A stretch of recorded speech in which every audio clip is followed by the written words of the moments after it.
Hello, now we'll discuss about BCD ripple counter, which is also known as the decade counters. And since it has 10 unique states, so it is also called as the mod 10 counters. And it is one of the example of the asynchronous counters.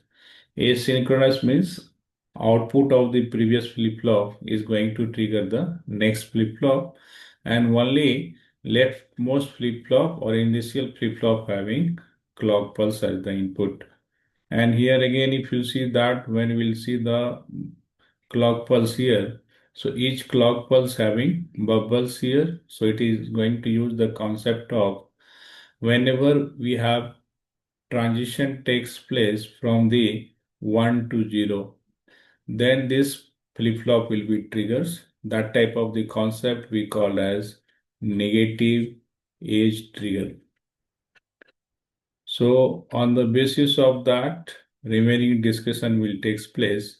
So since it is designed with the help of JK flip-flop, so we need to recall the truth table of the JK flip-flop. I hope you can remember this. When both J and K is 0, there is no change in the next state. Whatever is the previous output in the present state, that remain the same. Whenever we have combination of 0 and 1, then it is the reset. That means Qn plus 1 is going to be the 0. And again, when we have combination of 1, 0, then it is next state is set to be set. That means Qn plus 1 is going to be 1. And when both J and K are 1, then we'll have complement in the next state. That means if present state is 0, it is going to become 1. If present state is 1, it is going to be 0. So this JK flip-flop truth table is going to help us. And if you see here in the connection sections how this are connected together. So since it is the BCD ripple contest means, you know that here we require 4 bits to represent the each numbers. So we have representation with 40. Again, this after this we'll have 001. Again, we'll have 0010. Like this, it will go to the complete cycle, and here at last we'll have 1001. That is the 9, and after 9 it will come back to again 0. Since in the BCD, that is the decade counter, we have 10 unique states only, that is from the 0 to 9. So before 9, what we have here? 8. Like this, we can represent in the cyclic orders about this 10 unique states. Now here, if you see that we have different situation, this Q1, which is the output of this, if you can, here it is the numbered as on the basis of like to the power 0. On that is the what this BCD codes. If you have, you can recall the previous concept. This is the weighted codes. So here, if you have 4 bits A0, A1, A3. So it has weighted, that is to the power 0, 1, to the power 1 is 2, to the power 2 is 4, to the power 3 is the 8. So since it is the weighted code, so according to that, if you see that here output is also written as Q1, Q2, Q4, Q8. So this is the 1, this one is 2, this one is 4, this one is the 8. According to this, here outputs are written.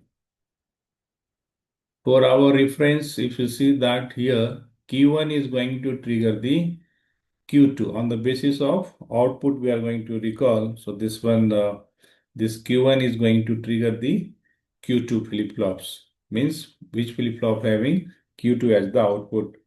Whereas again, if you see that this Q1 itself is going to trigger the Q8 also. That connection you can see in this part. And this Q2 is going to trigger only Q4. So this Q2 is connected here to the clock pulse here. So that is with negative edge.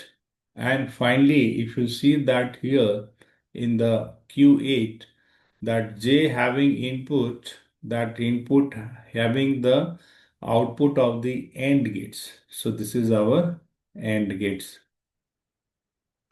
So now if you see this Q1 flip-flop, Q1 is kept as the logic 1. Here it is written that it is the logic 1.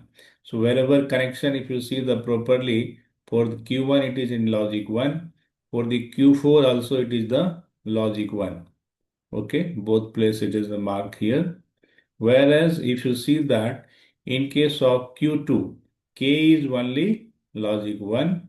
Again for the Q8, K is only logic 1.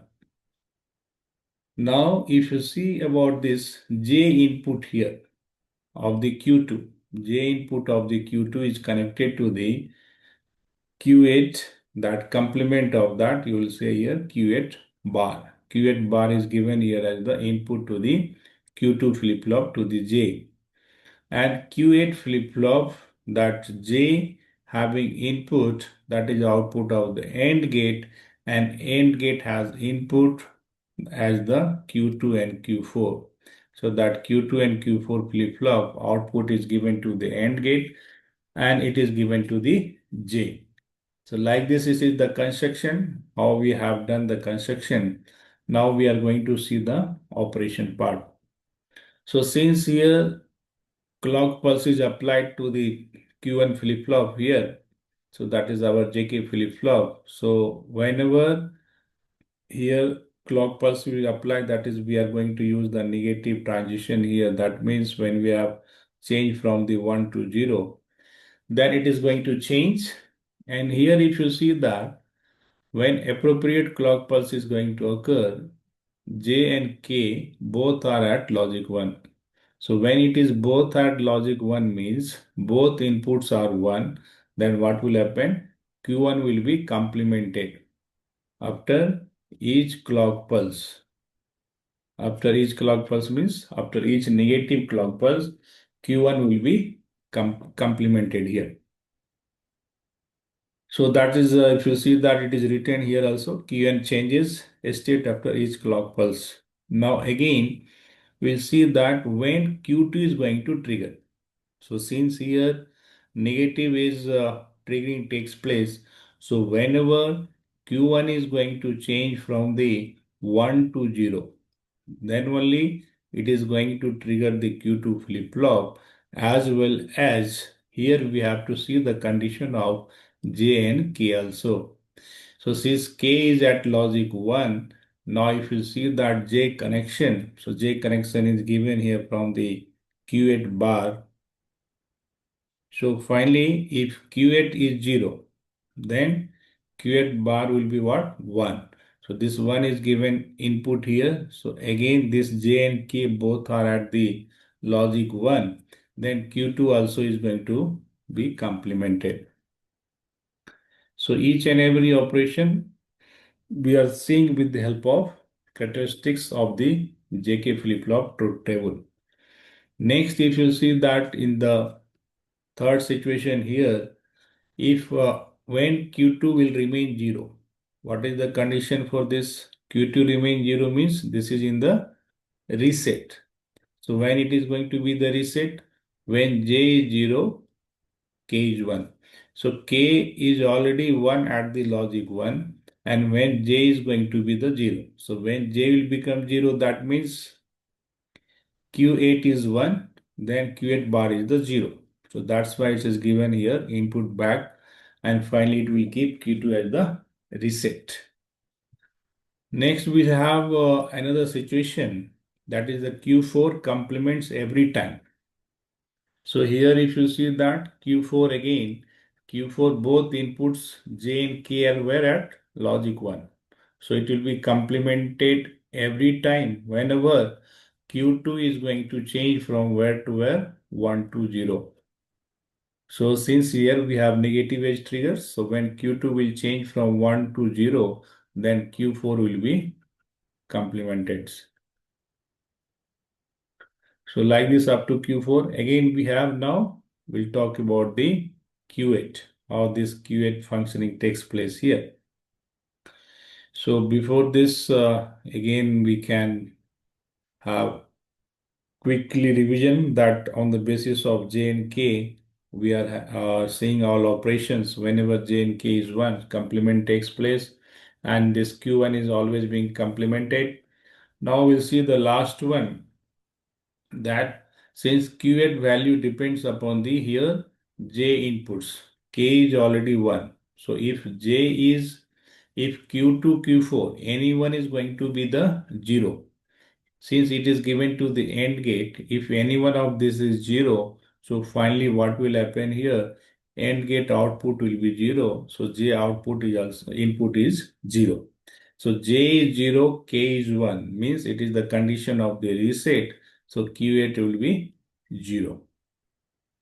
Now again, if you are going to see the condition, if Q2, Q4 both are going to become 1. So when here inputs are high, yeah, Q2, Q4 both are high, the AND gate output is also high. And finally, here at the J, we'll get the input as the 1. So now J and K both are going to be 1. So here Q8 also is going to be complemented. So this is the situation. Okay. And when we'll have Q2, Q4, all these things, for that again, if you see that whenever Q1 is going to change from 1 to 0 only, and Q8 is cleared for the from the next transition when we have Q1 is have transition from the 1 to 0. So here, since we have 10 unique states, so that's why it is also called as mod 10 counters, and it is able to count 0 to 9, that is the 1 decades. So total 10 counts are there. So that's why it is also called as the decade counters. Thank you. Thank you very much.